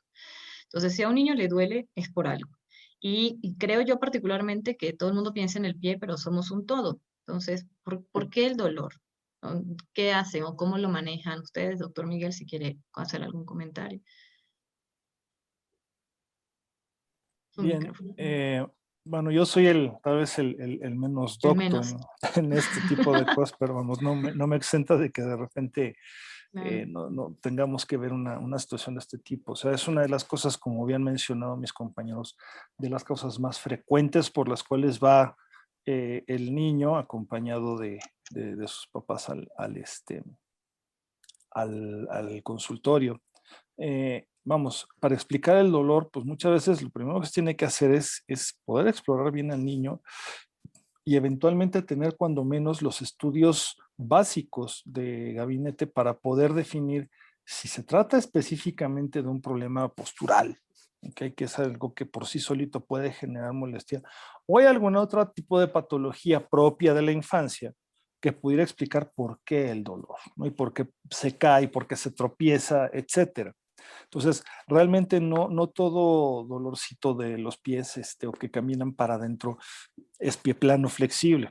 ¿Okay? Muchas veces eso tiene que ver con alguna otra situación que merece, por todo lo alto, que se hagan los estudios que sean necesarios para poder definir qué es lo que le está pasando. En ese tipo de pacientes es riquísima la cantidad de patologías que pueden presentarse y que estamos obligados a descartar. Básicamente desde un punto de vista del cirujano de mano de arriba, es lo que yo hago en una situación así. Que vamos, yo creo que sea la perspectiva que tendría cualquier otro ortopedista que no necesariamente es ortopedista pediátrico, ¿no? Exactamente. Bueno, ahorita también le voy a pedir a la doctora Daniela que complemente eso porque creo que todo tiene mucha relación, pero ya se empezaron a animar a preguntar. Al doctor Clemente, esta observación de que los pacientes de China o de India que no usan zapatos desarrollan pies flexibles es totalmente cierto. Lo observamos en los pacientes de comunidades indígenas de nuestro país, los cuales la mayoría de ellos no usan zapatos y están descalzos todo el tiempo o el uso de guaraches. Además, debemos de tomar en cuenta el terreno en el que caminan, que en la ciudad son superficies rígidas, duras y duras. Felicidades. Sí, igualmente este comentario siempre lo decimos, obviamente movimiento es vida, pero pues no solamente están moviendo el pie, ¿no? Son niños que sí están descalzos, pero además tienen una actividad física en general mucho más activa que un niño de ciudad. Entonces, el dolor puede ser propio del pie o puede estar relacionado también a otras cosas. ¿Cuándo consideran que una ortesis ya es excesiva? ¿Hasta cuándo es demasiado una corrección? Saludos, creo que es para todos. ¿Quién se anima? Bueno, en relación al pie, la realidad es que, como lo explicaba en la presentación, las ortesis como tal no nos van a corregir el problema. En realidad nos van a ayudar, en este caso muy específico, a mejorar la posición, la descarga de peso, los puntos de apoyo de ese pie. Como tal no nos van a corregir absolutamente ninguna deformidad. Esto que decían del no calzado, pues la realidad es que el uso del calzado es una cuestión social. La verdad es que lo ideal para todos nosotros sería no utilizar calzado. Claro, ya me quiero imaginar a cualquiera de nosotros caminando en la Ciudad de México sin zapatos. La verdad es que no es algo adecuado para nuestras circunstancias, pero no sería lo ideal. Entonces, recordar nada más eso, que la ortesis como tal no nos va a corregir ninguna deformidad, simplemente las utilizamos y por eso es que hay que ser muy cautos en cuándo sí está indicada, porque nos va a ayudar a mejorar ciertos puntos de apoyo. Esto que comentabas al principio, preguntaban al principio de el niño con dolor, la verdad es que no necesariamente es un pie plano o es un pie plano que está asociado a otras cosas. La mayoría de las veces, por ejemplo, es un talo valgo que tiene una deficiencia o una limitación del tibial posterior y entonces necesitamos hacer un programa específico para mejorar la potencia o rehabilitar ese tibial posterior y muchas de las veces es lo único que necesita el niño, no una ortesis en realidad. Sí, a lo que quería llegar con eso es que el tibial posterior no está en el pie. O sea, estamos hablando de los músculos de la pierna. Entonces, muchas veces son deficiencias musculares de otro tipo o desbalances musculares de otra razón que se reflejan en el pie y pues todo el mundo llega por el pie, ¿no? Otra pregunta. ¿Las ortesis en el niño con parálisis cerebral infantil, por ejemplo, uso nocturno, podrían ayudar a prevenir el equino después de un alargamiento de Aquiles? No sé si el doctor logró conectarse o si alguno de ustedes quiera animarse a responder. Yo estaba por acá con el doctor Gómez y creo que tuvo alguna cuestión ahí de conexión. En realidad, en los niños con parálisis cerebral, la mayoría de nosotros las utilizamos después de algún procedimiento quirúrgico de uso nocturno para tratar de mantener Pero volvemos a lo mismo, la mayor parte de los niños con PCI son espásticos. El niño no porque se quede dormido va a dejar de estar espástico. Entonces, en realidad no vamos a poder controlar esa alteración. Sí disminuye a lo mejor porque los estímulos que favorecen que incremente esa espasticidad, pues no los va a tener en ese momento, ¿no? Seguramente no va a haber ruido, no va a haber tanto frío, va a estar tapado, etcétera. Entonces, sí nosotros a veces mandamos, o en mi caso personal, yo a veces les mando la ortesis, la famosa OTP, después de hacer un agarramiento de tendón de Aquiles, solamente uso nocturno y unos 3, 4 meses, si acaso, en lo que acaba de cicatrizar, porque recordemos que no en cuanto quitamos la fibra de vidrio, después de 4 o 6 semanas ya está listo el tendón con las mismas características. Entonces, básicamente es para eso. Y hay que tener mucha precaución. Si es un niño ambulatorio, que es en donde está precisamente indicado hacer un agarramiento de tendón de Aquiles, por ejemplo, pues entonces lo ideal es no dejarlo aparatado después, sino volverlo a reincorporar a la marcha, porque ese es el objetivo, que mejore esa capacidad ambulatoria. Exactamente. Exacto. Entonces, comenta el doctor Ángel, que hizo la pregunta previa, Ángel Hernández Coria, el complemento de mi pregunta previa con respecto a cuando una ortesis es excesiva. El complemento de mi pregunta previa es el dolor del paciente con ortesis, una indicación, o sea, es el dolor en paciente que ya tiene una ortesis, una indicación de cirugía. No me imagino que es en cada una de las áreas, doctor. Yo creo que no es una indicación como tal. O sea, el hecho de que vaya un tratamiento mal, puede ser que sea un tratamiento que no esté correcto. Vamos, mucha de la patología que se trata habitualmente con ortesis es algo que se puede tratar también mediante terapia física, ¿ok? Una serie de estrategias para poder mejorar algunas cosas que no van bien. Esto ya también lo había comentado el doctor Davagui, depende mucho del apego que se tenga al tratamiento. Vamos, una historia muy típica es que llegan las mamás, es que ya lleva 5 años con zapatos ortopédicos, que además llevan virones, que además son durísimos, pesados, y encima trae plantillas o insertos, que está peor. Entonces, bueno, es que camina peor el niño que antes de utilizar todo esto. Y muchas veces pues, puede ser la génesis del problema, ¿no? Entonces, creo que el hecho de que no funcione un tratamiento, pues no es indicación para pensar en cirugía, es para replantear todo desde el diagnóstico y antes de llegar al tratamiento, pues definir qué es lo que le está pasando al niño, ¿no? Muy bien. Sí, aquí hacen otro comentario. La ortesis, plantilla, confort o pelite, específicamente en pie plano, flexible, doloroso, permite mejorar la sintomatología. No se busca formar arcos, simplemente quitar el dolor y funciona para ello. Saludo y buenas ponencias. Sí, creo que sí. Si se descarta lo demás y el dolor, pues yo voy más por lo que dijo Clemente. Generalmente el dolor es más por un talo valgo que por una ausencia del arco longitudinal del pie. Y si nosotros logramos, yo siempre, es mi frase para que los papás me entiendan, es un brasier, ¿no? Y el brasier, por más que lo usemos con push-up y todo, es un brasier. Y lo mismo pasa con las plantillas, o sea, esto no va a corregir, pero va a dar un soporte y un confort. La doctora Daniela, no sé si quisiera que nos complementara, ya que ella habló de las deformidades rotacionales, qué otras cosas pueden asociarse al dolor que no necesariamente tengan que ser el pie plano. Y pues mientras se conecta, pregunta categórica, porque lamentablemente todavía hoy, 2021, vienen papás tanto en priva como en público exigiendo o solicitando un zapato ortopédico. ¿Tiene cabida el zapato ortopédico en el año 2021? Categóricamente respondiendo. No, yo digo que no. No. No, tú no, No. la evidencia, ninguna. No. No. El calzado, mientras más flexible, más cómodo sea, es mejor. Exactamente. O como decían, Bueno, incluso sin calzado. No, es que le gusta andar al niño mucho descalzo en la casa. ¿Qué mejor? los niños son sabios, ellos llegan a la casa y lo primero que hacen es quitarse el zapato. Exacto. Otro comentario, buenas noches. ¿Recomiendan el uso del twister elástico para la anteversión femoral? Muchas gracias. Menos. Un poco, no. ¿Por qué no? Sabemos que no, pero ¿por qué no? Es que hay que recordar que la anteversión femoral en realidad es fisiológica y debemos de saber qué grupos de edad o en qué grupos de edad va corrigiendo, o no corrigiendo, porque es lo que hay que explicarle a los papás. No es que se corrija porque no está mal, simplemente es el desarrollo normal de las piernas y las rodillas en los niños. Entonces, si excedemos cierto rango de edad y todavía tenemos un incremento en la anteversión femoral, por ejemplo, los niños con parálisis que habitualmente no se corrige, no se alinea del todo, entonces ya lo tomamos como una patología que necesita tratamiento, pero pues el tratamiento es quirúrgico, no es con twisters, no es con vendajes, no es con nada de esto.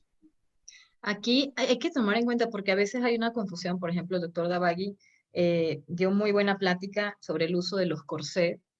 Creo que sí tienen un uso, tal vez limitado, pero no tan limitado porque la mayoría de los pacientes probablemente se encuentran en ese rango de deformidad. Ojalá lleguen en ese rango de deformidad. Y entonces se pueden confundir de que por qué si en la columna sí funciona, ¿por qué no funciona en la pierna o en el fémur? Entonces ahí sí. Pues mira, realmente el objetivo del corsé, como les decía, es realmente reducir la deformidad. Y esto se ha visto sobre todo en la escoliosis idiopática, que sí ejerce ciertas fuerzas sobre las fisis de las plataformas, y eso eventualmente permite que el crecimiento se mantenga en esa posición, ¿no? Cosa que pues no pasa con las órtesis, ¿no? Las OTPs y los twisters y ese otro tipo de órtesis. Entonces, definitivamente, digo, la evidencia es muy, muy clara en todo esto, digo, todos lo presentaron y pues creo que hay que hacerle caso, ¿no? La escoliosis, bueno, pues sí, ciertamente es una patología muy, muy especial, donde realmente lo que se ha visto que funciona es esto, ¿no? No, por cuestiones de tiempo no lo presenté, pero hay una serie de otras modalidades, ¿no? Corsés blandos, fajas, este tipo de cosas, pues que se ha visto que realmente no hacen absolutamente nada, ¿no? Entonces, yo creo que hay que tomar muy en cuenta lo que está realmente en la evidencia y pues realmente nuestra práctica médica guiarla para ese rumbo, ¿no? Muy bien. Quería comentar algo, doctor, sí, Miguel. Sí, bueno, básicamente recalcar esto, más allá de filias o fobias, o incluso de los problemas éticos que puede tener el uso de ciertos tratamientos, el tema fundamental de la plática tiene que ver con la evidencia científica de lo que estamos mandando. Y vamos, más que demostrarse, no se pudo demostrar, de acuerdo a las revisiones que hicieron mis compañeros, que haya algo que apoye eso, ¿no? Entonces, ante cualquier duda, creo que es bueno el ejercicio de echarse una zambullida sobre la literatura para ver qué es lo que está ocurriendo, principalmente todo lo que está después de 91, que es cuando comenzó, no es una moda, es una actitud, la medicina basada en evidencias, para saber exactamente dónde anda uno parado, ¿no? Si no hay algo que apoye o que sencillamente descredite el uso basado en evidencia científica de ciertas cosas, pues creo que lo más sabio es hacer caso de ello, ¿no? Exactamente. Dani, te voy a lanzar esta pregunta a ti, ya que no has podido participar. Por favor, Karen. Dice el doctor Ángel, está muy activo hoy, muchas gracias por sus preguntas. Para terminar, ¿la ortesis es una opción para el paciente que no es candidato de alguna corrección quirúrgica? Creo que es una pregunta importante. Pues no termino de entender el término de que no sea candidato. O sea, no es candidato porque la deformidad no requiere tratamiento. Entonces, pues no, pues tampoco hay que ponerle una órtesis, ¿no? Y si no fuera candidato por alguna situación distinta, ¿no? Por ejemplo, tener sobrepeso, obesidad muy importante, ¿no? Que complique la cuestión, creo que solamente retrasaría la posibilidad de controlar otros factores, ¿no? Y pensar que el paciente está teniendo tratamiento y en realidad no lo tiene, ¿no? Y que no va a corregir, por ejemplo, si tenemos la consideración metabólica en un raquítico, ¿no? de calidad ósea en una osteogénesis, ¿no? Entonces, realmente creo que no, o sea, no lo sustituiría, ¿no? O requieren tratamiento quirúrgico ortopédico o observación, ¿no? O sea, creo que esas serían las dos cosas. Creo que es como han dicho todos ustedes. O sea, lo que tenemos que hacer es medicina basada en evidencias, ¿no? Y si no tenemos evidencia de que eso podría sustituir el tratamiento ortopédico quirúrgico, pues no deberíamos de usarlo. Y de verdad, el clavado que yo me eché, como dice el doctor Hernández, a toda la cuestión es que, que no existe, ¿no? O sea, que no hay un estudio de casos y controles comparativo, ¿no? En donde nos diga, es que le va mejor, le va más rápido, ¿no? O sea, es distinto. La verdad es que no existe, específicamente para deformidades angulares y rotacionales. Entonces, ¿por qué utilizaríamos algo que la verdad es que creo que ha sido más bien histórico, ¿no? Cultural. Tal vez nuestra generación, ¿no? Pues usó Tradicional, zapatos diría yo. ortoplantillas y Son los paradigmas. reproduciríamos a nuestros hijos, ¿no? Ujú. Entonces, y pues históricamente era lo que nos recetaba nuestro ortopedista, ¿no? Entonces, finalmente tenemos que romper, ¿no? Una consulta bien difícil, ¿eh? O sea, el paciente que llega con estas consideraciones, aunque sea un niño ortopédicamente sano, convence a la mamá de que está sano, ¿no? O sea, convence lo que de veras no tiene nada y que no va a utilizar nada. Y te lleva su tiempo, si le explicas bien, se van contentos, tranquilos, sanos, usando tenis y caminando descalzos en su casa. Y creo que si podemos reproducir eso, como decía uno de los artículos, ¿no? Es desalentar incluso el uso de de esos elementos en quienes no estuvieran indicados, ¿no? Ya las salvedades de cada cosa ustedes las han enumerado perfectamente, ¿no? Pero específicamente en el paciente que por lo demás es sano y que tiene una deformidad fisiológica, yo creo que no les hagamos perder tiempo, dinero, esfuerzo, autoestima, bla, ¿no? Exactamente, creo que hemos llegado al punto, ¿no? Y lo dijiste claramente, hay papás que uno les explica y pues uno se siente feliz de quitar zapatos ortopédicos y dejarlos en el consultorio de maceta, pero hay otros que simplemente no lo aceptan y dicen que desde que no usa el zapato su hijo está peor y van a alguien que sí se los va a indicar seguramente, ¿no? Pero bueno, ya esto es un paradigma creado y no hay nada más difícil en la vida que quitar un paradigma. Y Un un poquito, comentario aquí, sí, adelante, doctor. nada más reforzando lo que decía Dani, pues sí, digo, la verdad es que cuando no tienen posibilidades de cirugía, yo creo que poner una ortesis definitivamente crea expectativas falsas. Entonces, hay que ser muy cuidadosos y definitivamente yo creo que ser muy tajantes y decir esto no se trata así y la opción es Exactamente. quirúrgica y punto, ¿no? Entonces, pues sí, perdón por la interrupción. No, no, está perfecto, doctor. Hay un comentario aquí que me encanta. Ojalá comenten el empleo de sandalias o crocs. ¿Qué saben al respecto? ¿Buenos, malos, Pues indiferentes? yo no he visto ninguna evidencia científica que tenga que ver con sandalias y crocs, pero pues volvemos al Pues mismo mételos punto. para O sea, bañar, si ¿no? vamos a usar calzado, tiene que ser flexible, no pesado, liviano, cómodo. Y si así son los crocs, pues entonces hay que usarlos. Yo los uso para operar y me va muy bien. Sí. Muy bien. Al No, panel, yo particularmente en los niños creo que además el zapato tiene que ser ajustable, ¿no? O sea, exacto, tiene tiene que que quedar cómodo. contenerles el pie.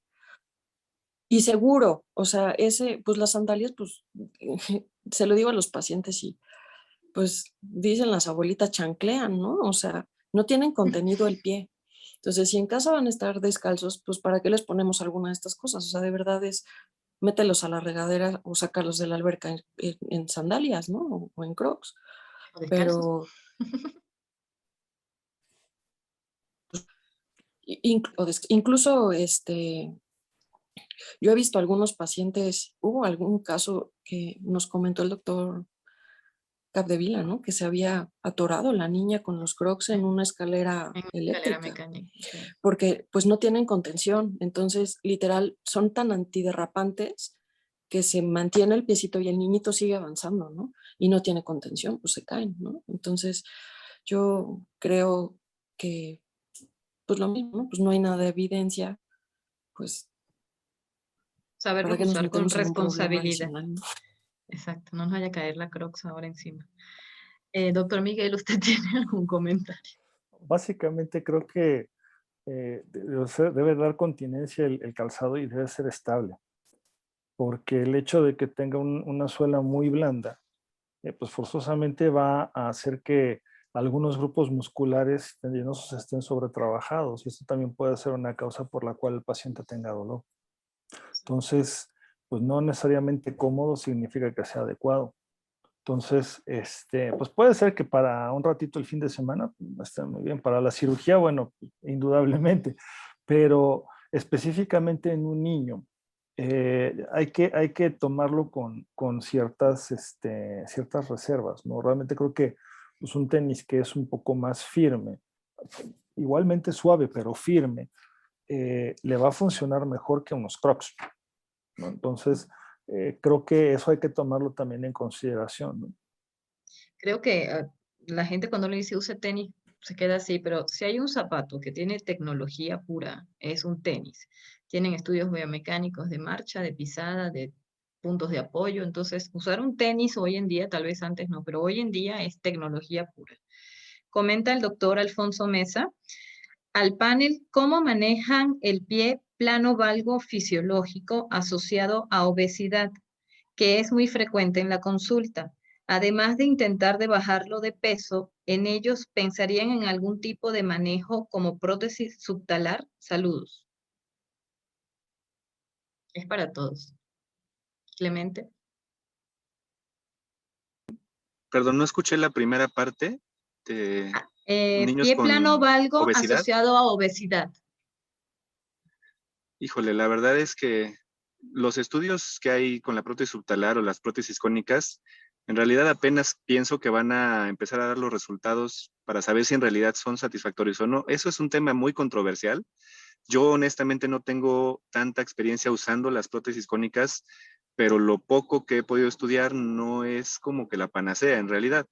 Ahora, si volvemos al mismo punto, tenemos un niño con obesidad y sabemos perfectamente bien, aunque desafortunadamente no está tan publicado, al menos en México, la influencia o la asociación realmente de la obesidad con todas las patologías ortopédicas que tenemos.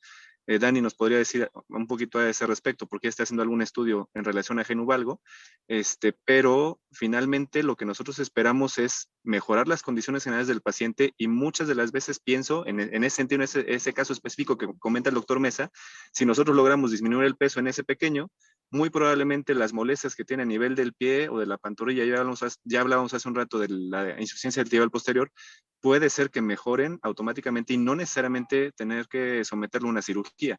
No podría yo asegurar que con la obesidad, la prótesis cónica, en realidad sí tenga el mismo resultado, ¿no? No podría yo dar esa información, pero pienso que valdría más la pena primero mejorar las condiciones generales del paciente y ver qué tanto con esto solamente mejora esa sintomatología que tenga el niño. Ok. Si es controversial, y ahorita pues parece que aquí se hizo un poquito controversial, ahorita les comento. Para el doctor Davagui, en las escoliosis idiopáticas, con los adelantos en rehabilitación, ¿considera que hay alguna que pueda funcionar hoy en día, combinada tal vez con la ortesis o sola?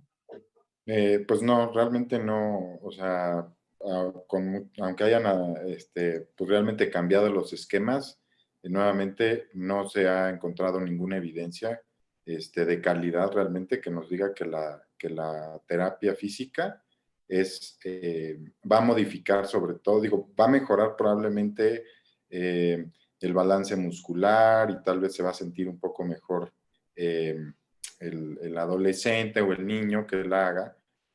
Sin embargo, no va a modificar definitivamente, y ese es el punto creo que medular de esto, no va a modificar la historia natural de la escoliosis. Eso es creo que el punto medular de esto, ¿no? Puede funcionar como un paliativo cuando tienen molestias, cuando no se sienten muscularmente balanceados y demás, sí, pero definitivamente no va a modificar la historia natural. Eso es creo que lo más importante que hay que llevarnos de estos tratamientos, ¿no? Entonces, no, la respuesta sería no. Exacto. Aquí yo creo que hay que tomar en cuenta, comenta el doctor Ángel, que a lo que se refería con que no se podían operar eran cardiópatas o neumópatas severos o pacientes que tengan una contraindicación real a realizarse una cirugía. Creo que aquí el punto medular que siempre va a causar la controversia de las ortesis es que queramos o no, y es mi opinión personal, queramos o no, no van a corregir la deformidad. Son un adyuvante que bien, por ejemplo, como presentó el doctor Hernández, para la mano creo que tiene una función vital, rehabilitatoria, diría en cierto punto, funcional. En escoliosis creo que cae más o menos en el mismo rubro y en el pie probablemente mejoraría ciertos brazos de palanca, mejoraría ciertos soportes y mejoraría el dolor en consecuencia de. Una vez habiendo estudiado perfectamente al paciente, como inició Daniela, que siempre hay que empezar una historia clínica, un buen examen, y yo creo que no debemos caer en pues, lo básico en tan poco tiempo, ¿no? Aquí la intención es de esta sesión, porque creo que si me pueden avisar si ya se está acabando el tiempo, y creo que no podemos darle a la ortesis la función que no tiene, o hacerle creer al paciente que porque está usando una ortesis, lo estamos corrigiendo. Yo creo que eso debería ya ser hasta ilegal. Debemos ser muy claros, y no es que porque otros sí se lo mandan, entonces si yo no se lo mando y el otro sí, entonces, o sea, también hay que tener cierta integridad, ¿no? Entonces, ¿para qué la estoy enviando? O sea, ¿cuál es la indicación real por la que yo estoy enviando este tipo de ortesis? ¿Y qué es lo que quiero conseguir con el paciente? El paciente obeso es un tema, yo creo que es un tema que a lo mejor podríamos hacer en otra sesión, que creo que me acaban de dar una idea. Va a tener dolor, pero no va a bajar de peso en 2 días. ¿Cómo podemos ayudarlo? ¿Qué opinan? Es un paciente difícil, no es nuestra culpa. Nosotros no lo engordamos, pero él quiere una solución. Sí, y todas las condiciones adicionales de las que platican son ciertas y los pacientes existen, pero tampoco podemos venderles la idea de que al ponerles una órtesis, entonces ya tienen tratamiento porque no se pueden operar, específicamente en deformidades angulares y rotacionales. O sea, Exacto. No se va a bueno, no corregir, se o pueden operar, sea, entonces quisieran. ya le puse una plantilla. Ellos creen que tiene tratamiento y yo digo que ya se lo di. Y si no se lo pongo yo, se lo pone alguien más, pues la conciencia del otro, yo voy a poner, ¿no? O sea, esa es un poco la cuestión de cómo nos conducimos, no solo en nuestra etapa institucional, sino también en nuestra consulta privada, ¿no? O sea, no voy a hacer otro para ver porque alguien más lo hace y yo lo voy a hacer para que se quede conmigo. Y entonces voy a otra vez, ¿no? A combatir con la medicina basada en evidencias, pues para que siga entrando pacientes a mi consultorio, ¿no? Porque yo sí les mando. Pues entonces mándalo a una zapatería, ¿no? ¿Algún otro comentario? O a lo mejor si lo mandan a una zapatería con receta, ¿no? Con su nombre. Pues sí, digo, realmente digo, un poco más de lo mismo. O sea, ciertamente el paciente obeso es complicado en todos los aspectos, ¿no? En la escoliosis, en deformidades angulares, pues realmente en todos los rubros creo que se vuelve un paciente difícil de manejar, pero nuevamente indicar una ortesis cuando no sabes que no le va a funcionar, creo que es nuevamente crear falsas expectativas y como dice Daniela, pues un poco darles a tole con el dedo, ¿no? Entonces, pues yo creo que definitivamente hay que tener una plática muy seria con los papás, realmente presentarles la evidencia, decirles que funciona y que no, y pues ni modo, si no se puede operar, si no tiene una oportunidad de ser tratado con lo que pues, sabemos que funciona, pues no tratarlo y ni modo, ¿no? Tratar de ir a la causa por la cual no podemos operarlo, ¿no? Y tratar de, pues eso, corregirlo y eventualmente, pues darle el tratamiento correcto, ¿no? Quiero cerrar con Clemente. Clemente, sí te toca. Tampoco creo que hay que ser tan drástico, un doctor comenta. Entonces, definitivamente el uso de la plantilla debe ser erradicado. No, tampoco. No, o No sea, nos no, lo que pasa malinterpreten. es que yo creo que lo más importante aquí es, como dijeron ya todos, entender cuál es el uso real que le vamos a dar a esa ortesis y explicárselo a los papás. O sea, no venderles la idea, como decían todos, de que con esa ortesis se va a corregir el problema y su vida va a ser normal, porque la realidad es que, insistimos, la ortesis no nos va a corregir nada. En relación, por ejemplo, a esto comentario de la obesidad, también creo que tenemos que ser muy honestos. Sí somos médicos, pero ahorita somos ortopedistas, en el caso de nuestros ortopedistas pediatras o como el doctor Hernández, cirujano de mano, pero no somos todólogos. Si tenemos un paciente así, pues obviamente nos tenemos que apoyar pues con nutrición, con endocrinología, con áreas pediátricas. Es decir, nosotros no somos quienes les vamos a corregir en realidad esa obesidad a los niños. Nosotros vamos a tratar de corregir o mejorar las condiciones ortopédicas que pueden o no estar asociadas a esa obesidad, pero todo lo demás, o sea, para eso hay otras especialidades, ¿no? Entonces, específicamente la ortesis no es que esté contraindicada, no es que nunca la vayamos a utilizar, pero debemos ser muy cautos en qué pacientes, los niños pequeños son muy poco adaptables al uso de ortesis en realidad. Si acaso en los adolescentes y siempre y cuando hayamos mejorado, en el caso, por ejemplo, del pie específicamente, pues esas barreras dinámicas de las que hablaba en un inicio, ¿no? O sea, no es que se estén proscritas, pero hay que ser muy cautos con en quiénes sí se las mandamos y el objetivo que tenemos para podérselas prescribir nada más. Muy bien, no voy a terminar contigo. Ángel, no molestas en lo absoluto. Creo que tus preguntas han ayudado a nutrir este tiempo.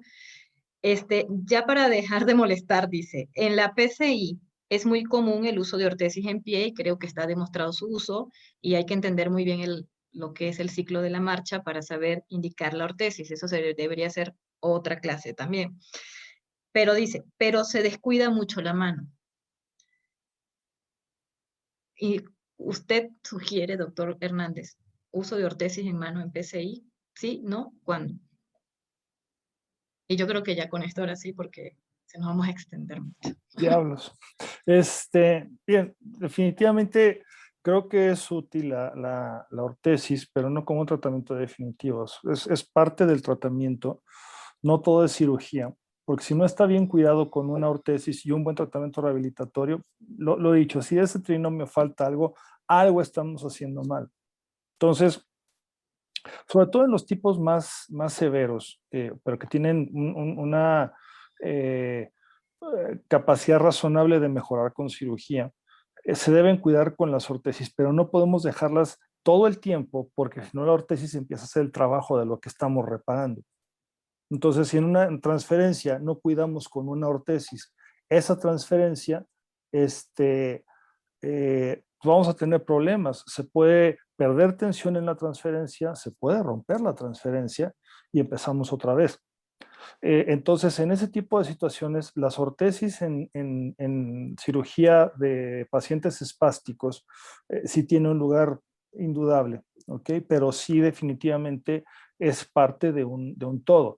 Y la idea es que en cuanto sea posible retirar la ortesis para que el paciente haga el efecto para el cual se trató inicialmente mediante cirugía, ortesis y rehabilitación, mejor.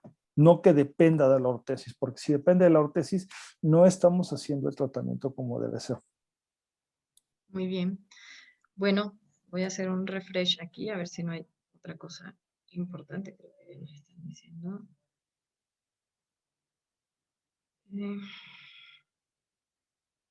Pues ya, no hay más preguntas. Muchísimas gracias. Tal vez les pareció un poco ambiguo que en algunas cosas la ortesis definitivamente no tiene una cabida. Está el curso de reconstrucción a la orden. Ahí pueden entender por qué en miembros inferiores las deformidades rotacionales y angulares no van a responder. No se trata solo de que lo que estamos viendo clínicamente. Hay una gran cantidad de fuerzas musculares y de otro tipo en la que las ortesis probablemente no juegan un papel tan importante, no siendo así en los pacientes con parálisis cerebral infantil. Doctor Jorge, gracias por su participación. Lo perdimos y se conectó en algunas oportunidades. Siendo muy útil en mano, en columna, con sus indicaciones, pero no son correctivas. O sea, aquí el concepto es no se lo lleven como una solución o una opción de tratamiento definitivo. Hay que saber bien cuándo indicarlas y cuándo retirarlas. Yo creo que esa es la parte más difícil, saber cuándo decirle, ¿sabe qué? Hay que seguir, hay que movernos o se las estoy indicando solo para esto. Hay que ser muy honestos, hablar muy bien con los familiares, y mientras un familiar, un papá está más informado, creo que es un gran aliado en el tratamiento. Si gustan unas palabras de despedida, cada uno de ustedes, muchísimas gracias por su participación y creo que estuvo muy productivo. Pues nada más, muchas gracias por la invitación. Creo que fue una sesión muy útil. Creo que todos los ponentes hicieron un excelente papel. Y bueno, como dices, efectivamente hay que tomar esto con reservas, con la evidencia que se mostró. Y definitivamente sí, no es un tratamiento correctivo, es un tratamiento que pudiera llegar a retrasar la evolución de una enfermedad únicamente.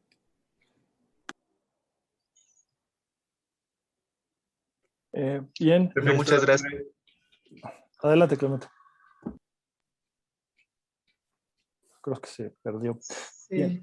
A la luz de lo que esta reunión es, la evidencia científica, pues definitivamente, con lo que concluye la charla, definitivamente hay evidencia científica disponible para poder apoyar las cosas que estamos haciendo. Y hay un campo vastísimo de oportunidades para poder explotar, sin hacer protocolos tal vez muy costosos, ni mucho menos, que van a arrojar muchísima información con muy poquito recurso y muy poquito esfuerzo, que creo que esa es una de las cosas de la investigación ideal, ¿no? Entonces, creo que eso es lo que yo les dejaría para llevar a casa.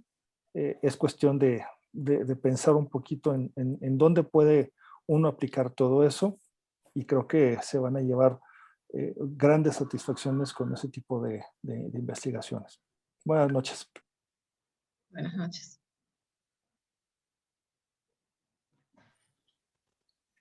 Pues muchas gracias, Gaby, por la invitación, a Silvestre por la coordinación, y pues sí, creo que datos muy interesantes y pues eso, medicina basada en evidencia, ¿no? Eso va a mejorar nuestras prácticas médicas y lo más importante es que va a mejorar los resultados en los pacientes, ¿no? Muchas gracias, que descansen. Bueno. Clemente ya se desconectó. Doctor Jorge, muchísimas gracias. Muchísimas gracias a todos. Pues seguimos en septiembre, es nuestra siguiente sesión de ortopedia pediátrica. Están cordialmente invitados. Muchísimas gracias.